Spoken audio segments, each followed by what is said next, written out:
আসসালামু আলাইকুম। এইচএসসি পরীক্ষা স্থগিত সংক্রান্ত একটি নোটিশ প্রকাশিত হয়েছে। ওয়েবসাইট এখন অনেক ডাউন আছে, তাই ওয়েবসাইট থেকে দেখাতে পারলাম না।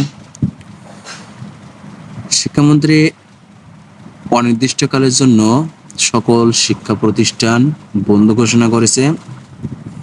হয়তো কিছু কিছু জায়গায় স্বাভাবিক আছে, কিছু জেলায়, কিন্তু এইচএসসি পরীক্ষা তো 2-1 জেলায় অনুষ্ঠিত হবে না, কারণ এটা সর্বব্যাপী সারা বাংলাদেশেই এই পরীক্ষাটাই হতে হবে।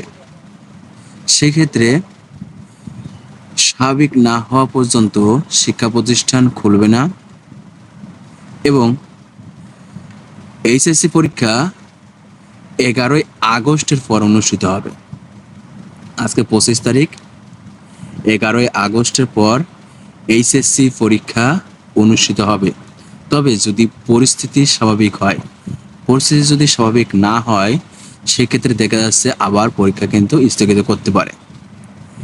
এখানে থেকে বলতেছে যে কোটা আন্দোলনকারী কেন্দ্র করে শিক্ষার্থীদের নিরাপত্তা বিবেচনায় এই পর্যন্ত 4 দিনে পরীক্ষা স্থগিত করা হয়েছে। আগামী 28 জুলাই যথারীতি সূচিতে অনুষ্ঠিত হওয়ার কথা রয়েছে।